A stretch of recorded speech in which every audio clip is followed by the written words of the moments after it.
Hey everybody, welcome to week 8 of distance learning. So this week we're going to talk about two different things, and so you're going to end up with two different assignments this week. Your first assignment this week is going to be on exponential graphs, and so you're going to learn this week about what an exponential graph looks like and some key features from that graph. But the other thing that you're going to do this week, and it is a major grade, is you'll have a vocab test over the exponential vocab words.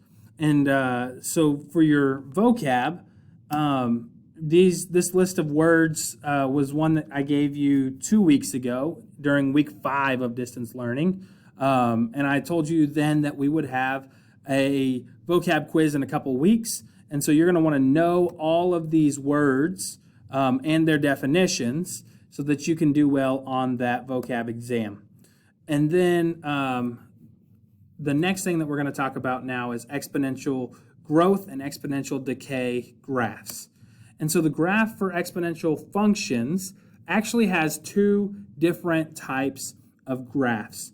And so the first one is for exponential growth. These are the ones where the b value from our exponential function, that b value here, the b value is going to be greater than 1. And so those are problems like A. A said y equals 7 to the power of x. Well, that 7 has the x as its exponent, and so that was our b value. And we didn't have another number out front of the parentheses, and so our A was 1. And so what graphs like this are going to look like is, because they're exponential growth, they're going to be these graphs that look pretty flat in the beginning, but then they're going to slowly begin to grow upwards, and they're going to hit this point where they just explode and look like they're growing almost straight up. And so these graphs, they are meant to look like a hockey stick, right? So if you used your imagination, you could kind of imagine that this is the blade of a hockey stick, and then here's the curve, and here's the handle. And so when you think of any sort of exponential graph, this is what we want to think about, this hockey stick function. And exponential growth specifically starts off flat and explodes upward. Now, the other type of graph that we can see is going to be for exponential decay. And those are the graphs from the functions where our b value is somewhere between 0 and 1. So some sort of small decimal or fraction. And those are going to be a little bit different. Instead of doing like we saw with exponential growth, where they started off flat, hit a point, and then exploded upwards, instead, these things are going to fall real quickly in the beginning, where it looks like they're falling almost straight down, but then they're going to hit a point where they start slowing their fall, and then they're going to look like they just flatten out. And so some key features that we want to talk about here is wherever we cross that y-axis in our equation, y equals a times b to the power of x, whatever this point is here that we cross the y-axis at, that is our starting value, our a value from the equation. And so if you start off with something like, say, 2, then you are going to see that our a value, our initial population, whatever it is going to cross at 2 on the y-axis. And it's the same thing over here. Whatever we cross over here, so maybe you're buying a car that starts off at, let's say, $15,000. Well, whatever you bought that car for, that is our a value. The next key feature that we want to talk about is there's this thing called a horizontal asymptote, which is a real funny word to talk about this invisible line that our graph gets really, really close to, but never actually crosses or touches. In fact, our graphs are going to get so close to our horizontal asymptote that with the naked eye, it's going to look like the two are lying right on top of the other. But if you had a strong magnifying glass and could zoom in on a certain spot, what you would see is that the graph and the horizontal asymptote will never actually touch. That being said, when you graph them in the calculator, you're going to see that it does look like they're graphed one on top of the other, that they're actually touching. So let's look at some examples in our calculator, and we'll get a better idea of what's actually happening here. So our first example is y equals 7 to the power of x. Well, we want to go to y equal and graph that. 7 to the power of x. And because my a value was 1, I should expect to see that my graph crosses the y-axis at 1. And because my b value is 7, which is a number that is greater than 1, I should expect that this is going to be exponential growth. So it's going to start off flat and explode upward. And let's see if that's what actually happens. Looks like it's not doing anything. And then here we see that it picks up and it quickly explodes upward, giving us that hockey stick shape. So this absolutely was exponential growth. And it's hard to tell, but this point where we're crossing right here, if we look on our table, our y-intercept is 0, 1. That means that our y-intercept is 1, which is exactly what I said it would be when we were graphing this. So that's an example of one that's exponential growth. And even though it looks like nothing is happening here, if I came back here and made this line extra bold, what it's going to look like is that our graph is graphing right on top of the x-axis and then picks up and explodes. Again, remember, if I had a microscope, I could zoom in on this thing and I would see that these two things, the x-axis and this curve, are not actually touching. But I would need a really powerful microscope to zoom in and see that. So now let's look at example 2. And example 2 says y equals 0.08 to the power of x. And so again, the number that I'm raising to the power of x is 0.08, so that's my b value, and therefore I have a 1 out here outside of the parentheses as my a value. So a is 1 and b is 0.08.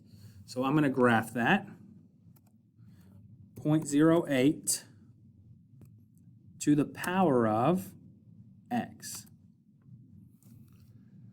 And so again, because my a is 1, what I should see is that I have a graph that crosses at 1 on the y-axis, but because 0.08 is a number that's bigger than 0 but smaller than 1, this should be exponential decay and look like a graph like this. So let's test it and find out. Comes in, falls real quickly, hits the y-intercept of 0, 1, and then it looks like it just disappears. Again, if I made this a bold, thick line, you would be able to see that it doesn't disappear. It actually looks like it graphs on the x-axis, and it keeps going forever, getting closer and closer to the x-axis, but never actually touching the x-axis. And I know that's really hard to believe, and if we were in class, I would have some fancy things to show you about how these never zoom in, but I believe that 2 weeks ago, you can go back in the video and see where I zoomed in on a fancy graph, and you could see that even though it looked like it was touching, it wasn't actually. All right, so that's one example of exponential growth and one example of exponential decay. So now let's look at example 3, letter C. It's 3 times 0.75 to the power of x. Well, if I know that, then my a value is 3 and my b value is 0.75. So, should I expect to see the graph explode upwards or fall downwards really quickly? What I should expect to see is that it's going to fall downward really quickly because 0.75 is a number that's between 0 and 1. And then my starting value was 3. So let me add that in here. So I have 3 times 0.75 to the power of x. And because a is my 3, my starting value, I should see that I cross at 3 on the y-axis. And sure enough, it comes falling down, it hits 3, and then it goes to flatten out. All right, let's try D. F of x equals 2 times 5.5 to the power of x. So my A is 2, my B is 5.5.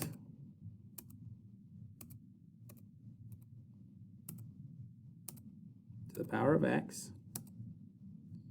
So where will this cross the y-axis? And where is this going to be exponential growth, meaning that it shoots upwards, or is this going to be exponential decay, meaning that it falls downwards? Let's find out. Well, 5.5 is a number bigger than 1, so it's growing upward. And sure enough, I cross at 1, 2, that starting value. Now, these are great, but they're small numbers. So let's look at one with a really big number. Let's skip E and jump right to F. Here I have f of x equals 5,000 times 0.90 to the power of x. Well, what's my starting value? It's 5,000. And 0.90 is a number that is smaller than 1, so this will be exponential decay. And so what I should expect to see is a graph that starts at 5,000 and falls down, or crosses the y-axis at 5,000 and falls down. The problem is that my graph only goes up to 10. So let me change the equation here. 5,000 times 0.90 to the power of x. And so when I graph this, I don't see anything. And so instead, I need to change my window so that my y maximum goes all the way up to 5,000. And actually, I want to change it to something that's even higher than 5,000, so I've got a little more room to see. So I'm going to change that to 6,000. Now, when I graph this, my y-axis is going to be a bold, dark, ugly line because my y scale is 1, meaning it's trying to label every tick mark from 0 up to 6,000.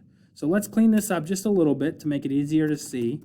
And let's change this y scale to, let's say 1,000, so that now every tick mark doesn't represent 1, but it represents 1,000. The other thing that I want to do is I want to change my x maximum so I can get a better idea of what this graph might look like.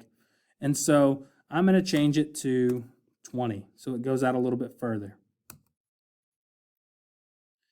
And so my graph is falling as I go from left to right, and I cross right up here. And each of these tick marks on the y-axis is 1,000. So here's 1,000, 2,000, 3,000, 4,000, 5,000. And that was my starting value here. And I'm falling, and I still can't see where it really flattens out, but it looks like it's not falling so fast here. So let me change this again to, I don't know, let's say 40. And now I can see where that curve really flattens out and it looks like it's graphed on the x-axis. So again, remember, you have 2 assignments this week, one major, one minor, and they will be in Canvas. If you are having trouble finding any of the old assignments, just from the home screen, scroll down and you can still access all of them.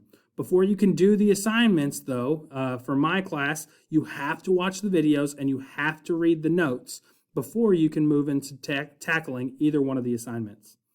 It's the same way this week as well. If you've got any questions about that, please feel free to email me. We can meet on Microsoft Teams, whatever you need. Good luck to you guys this week. I miss you and hope to talk to you soon. Tutorials every Wednesday at 1 o'clock. See you later.